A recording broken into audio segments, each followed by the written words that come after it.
शहजाद जी आपके साथ शुरू करना चाहते हैं। विपक्ष कह रहा है कि विदेश नीति विदेश चली गई है और ट्रंप के मामले में दोस्त दोस्त न रहा, ये क्या स्थिति बन गई है टैरिफ पर? जवाब दीजिए।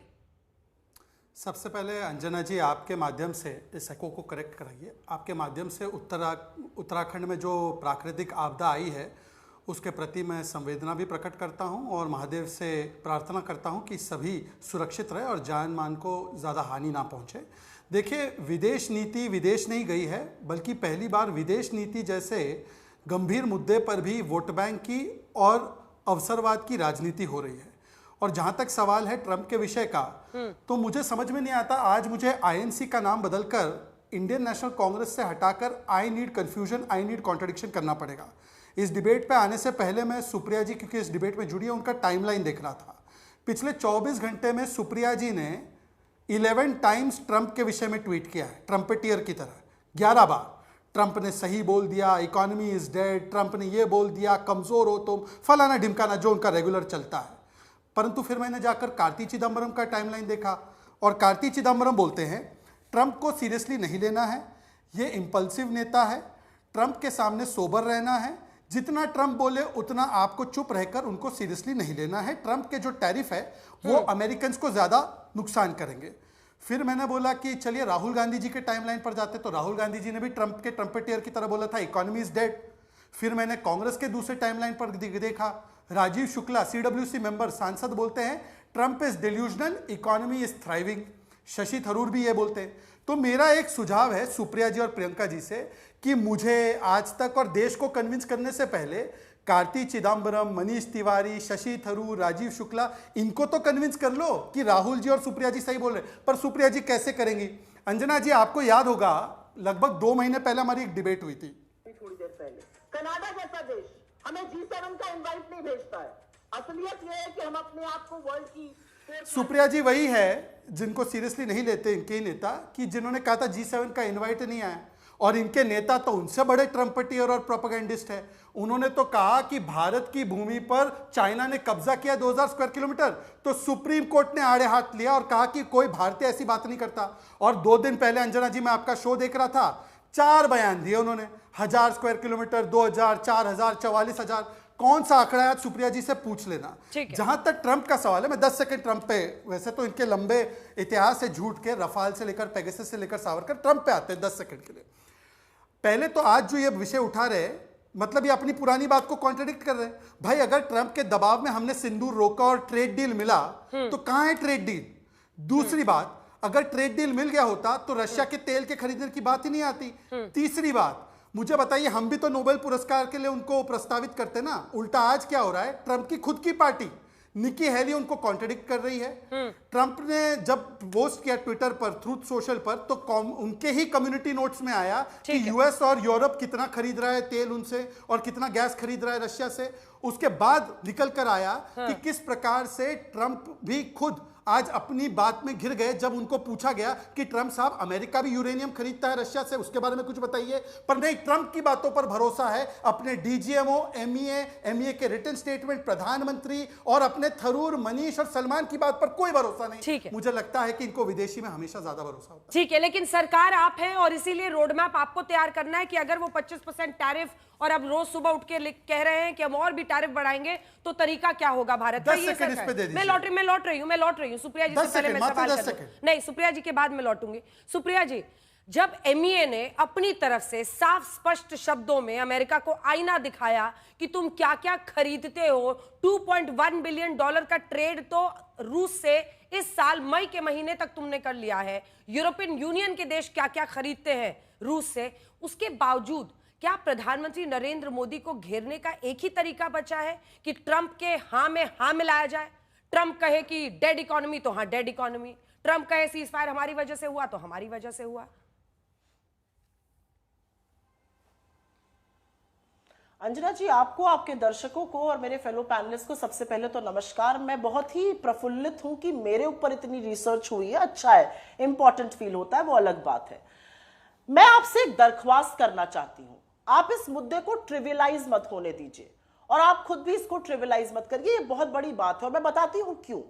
आजाद भारत में पहली बार हमने एक ऐसे प्रधानमंत्री को देखा जिसने खुलकर एक प्रेसिडेंशियल कैंडिडेट को एंडोर्स किया, अब की बार ट्रंप सरकार की बात कही, उनकी आत्मीयता की चर्चा आप सब लोगों ने दिखाई, बिजली सी केमिस्ट्री की आप सब लोगों ने बात करी। उन्होंने अपना पर्सनल स्टेक डालकर इस रिलेशनशिप को बिल्ड करने की कोशिश करी। और यही नहीं, सिर्फ ट्रंप जी को ही नहीं, उनकी बेटी तक को हमने बुलाकर यहां पर चीफ गेस्ट बनाया, उनको तमाम तरह के तोहफे दिए। ये रिश्ता सुख दुख का जैसा लगता था, नमस्ते ट्रंप हो गया, हाउडी मोदी हो गया, अब की बार ट्रंप सरकार हो गया। ये एक बहुत आत्मीय रिश्ता दिख रहा था और इसकी चर्चा सब करते थे, आप लोग भी करते थे और चीख चीख कर करते थे, ताली पीट पीट के चर्चा होती थी। तो अगर ऐसा था तो एकदम से रिश्तों में खटास कहां से आ गई, एकदम से इतनी कड़वाहट कहां से आ गई? और क्या इस कड़वाहट को जब आना था, जब रिश्तों में खटास आ रही थी, तो हमें प्रत्युत्तर नहीं देना चाहिए था? अगर ट्रंप ने 34 बार बोला कि मैंने सीज फायर कराया है और हमारा स्टेटमेंट उनका नाम ही नहीं लेता है, मैं आपसे पूछती हूं, राहुल गांधी जी ने 5 मिनट पहले बोला था मोदी जी के, और उन्होंने कहा था हिम्मत है यहां पर आकर ट्रंप का नाम ले, सारा देश आपके साथ खड़ा है। मोदी जी 1 घंटा 42 मिनट बोले, 15 बार नेहरू जी का नाम लिया, लेकिन ट्रंप का नाम और चीन का नाम नहीं ले पाए। क्यों नहीं ले पाए? मुझे ऐसा लगता है कि ये जो नाराजगी हुई, जो रिश्तों में कड़वाहट आई, इस सब की वजह क्या थी? आज देश ये जानना चाहता है। अरे यज्ञ हो रहे थे, हवन हो रहे थे, पूजा पाठ हो रही थी, मंत्र पढ़े जा रहे थे, ट्रंप बन जाए। ट्रंप ना सिर्फ 34 बार ये कहते हैं मैंने सीज फायर कराया, हमारा प्रधानमंत्री उनका नाम नहीं ले पाते हैं। ट्रंप हमारे लोगों को हथकड़ियां और बेड़ियां पहनाकर भेजते हैं। ट्रंप एप्पल को धमकाते हैं वहां मत बनाओ। ट्रंप आईटी कंपनीज को कहते हैं हिंदुस्तान में जॉब्स का सृजन मत करो। ट्रंप पहलगाम के जल्लाद और नरसंहार के सबसे बड़े गुनाहगार असीम मुनीर को घर में बिठाकर मुर्ग मुसल्लम की दावत दे रहे हैं। हम 35 मिनट की फोन पर बात करके खुश हैं। अगर आपने 35 मिनट पर बात करी तो ट्रंप ऐसी बातें क्यों कह रहे हैं? आज ट्रंप ने कहा कि भाई रशिया से तेल खरीद रहे हैं। आज तो हर हिंदुस्तानी के मन में एक सवाल है, इतना सस्ता तेल हमने रशिया से खरीदा, उसका फायदा किसको मिला?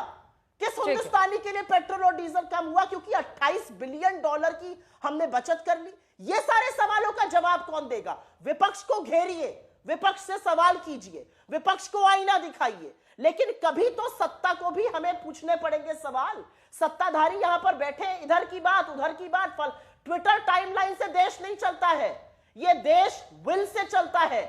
और विल ऐसी है, पॉलिटिकल विल ऐसी है कि ट्रंप का नाम नहीं ले पा रहे मोदी जी, और उनका प्रचार करते थे। कब रिश्तों में इतनी खट्टास आ गई? आप तो हम प्याला हम निवाला बने थे। और अंतिम बात कहना चाहती हूं, ये मीगा मागा प्लस मेगा टैरिफ बन गया है, ये असलियत है। अब वो 250% के टैरिफ लगाने की धमकी दे रहे हैं हमारे फार्मास्यूटिकल पर, जो सबसे one of the biggest component है हमारे एक्सपोर्ट्स का। किस तरह की बातें हो रही है यहाँ पर? सिर्फ इधर उधर की औनी पौनी बातें होंगी, तथ्यों पर कोई जिक्र नहीं होगा। ठीक है, डॉक्टर दीप्ति तनेजा आपके पास मैं आ रही हूं। भारत के लिए इसमें क्या है जब विपक्ष के नेता आज ट्रंप के मुद्दे पर घेर रहे हैं, और ये दूसरी तरफ टैरिफ की भी मार अब झेलनी है? 25% तो लगा ही दिया, रोज वो कह रहे हैं हम और बढ़ा सकते हैं इसको, क्या दिख रहा है आपको? मैं कहूंगी कि ये भारत के लिए सबसे ज्यादा दुर्भाग्यपूर्ण, इससे ज्यादा कुछ नहीं हो सकता है कि अगर आज भी हम पक्ष विपक्ष खेल रहे हैं, सुप्रिया जी, अगर आज भी आपको ये नहीं समझ आ रहा है कि ये नव उपनिवेशवाद का समय आने वाला है हमारे ऊपर, भारत को एक अपनी कॉलोनी समझ के अमेरिका जो चाह रहा है हम पे कर रहा है, और हम अपने इतिहास में ये किया वो किया, दोस्ती करी। भारत का शुरू से एक मोटो रहा है, हम वासुदेव कुटुंबकम कहते हैं, हम पहला कदम बढ़ाते हैं। अगर हमने दोस्ती का कदम बढ़ाया और सामने वाले को वो दोस्ती का कदम समझ में नहीं आ रहा है, तो क्या आज भी हम पक्ष विपक्ष यही खेलेंगे? जैसा कि अभी हमें अंजना मैडम ने कहा कि क्या हम अभी यही कहेंगे कि हमें अपनी इकोनॉमी को dead economy, 4th largest economy है ये वर्ल्ड की, इसको हम डेड इकोनॉमी मानते हैं? जो वो कहेंगे हम उनकी हाँ में हाँ मिलाएंगे। आप कह रहे हैं मोदी जी ने जवाब नहीं दिया, क्या आपको एमईए की स्टेटमेंट नहीं दिखती है? क्या एमईए मोदी जी से अलग है? हर बात पे क्या प्रधानमंत्री उतर के खुद जवाब देंगे? तो विपक्ष को समझ में आएगा कि हमारी सरकार कोई जवाब दे रही है। ये आप लोगों का अभी जो सोचना है, इसको बिल्कुल भी आज के समय में हमारे लिए अगर नहीं आप लोग समझ पाएंगे कि ये नव उपनिवेशवाद होने वाला है, तो बहुत ही दुर्भाग्यपूर्ण होगा भारत के लिए, पूरे विश्व के लिए। और ये अमेरिका का जो दोगलापन है, ये हम ही नहीं देख रहे हैं, पूरा विश्व देख रहा है। आज जब ट्वीट हुई, आप कह रहे हैं ट्वीटों पे दुनिया नहीं चलती है। मैडम, आपका ये कहना, मैं एक अर्थशास्त्री हूं, आप ये कहते हैं कि पेट्रोल अगर हमने खरीदा तो इसका ग्राहकों को कोई फायदा नहीं हुआ। ये क्या मायोपिक विजन है मैडम? कि क्या पेट्रोल केवल एक आपकी गाड़ी चलती है तो उसके लिए यूज होता है? It is the most important raw material, intermediate good for anything that you are producing. आप अगर अपना आज स्वदेशीकरण, अपना मेक इन इंडिया चलाना चाहते हो तो आपको हर चीज में पेट्रोलियम चाहिए मैडम। इस चीज को हम क्यों आज निगेट कर रहे हैं? मैं ट्रंप के लिए तो केवल यही कहना चाहूंगी कि ये मुगलों का भारत नहीं है जिसने यहाँ पे कॉलोनियलिज्म होने दिया, ये मोदी जी का भारत है। हम एक संप्रभु भारत, एक संप्रभु देश था, है, और मोदी जी के दौरान में भी ये संप्रभु देश ही रहेगा। इसको कोई विपक्ष इसको निगेट नहीं कर सकता है। ठीक है, मैं केवल यही कहना चाहूंगी। सुप्रिया जी, अगर इस चश्मे से क्या समझना जरूरी है कि विदेश नीति में कम से कम पक्ष विपक्ष का चश्मा, चूंकि उन्होंने सीधा आपको रेफर किया है इसलिए मैं चाह रही हूं आप जवाब दीजिए। पूरे विश्व में आप देखिए कि जेलेंस्की की बात करते हैं, जेलेंस्की को व्हाइट हाउस में बिठाकर ट्रंप ने बेइज्जत किया और फिर उनको डिक्टेटर कहा, किम जोंग उनको मैडमैन कहा, जस्टिन ट्रूडो को very dishonest and weak, Syrian president को कहा एनिमल, जानवर, मतलब पूरे हैती हो, एल साल्वाडोर हो, अफ्रीकन नेशंस को शिटहोल कंट्रीज कह दिया, जो कि ऐसा शब्द है बोलना भी मुश्किल है, और मतलब यहां तक कि एफ वर्ड का भी वो इस्तेमाल करते हैं।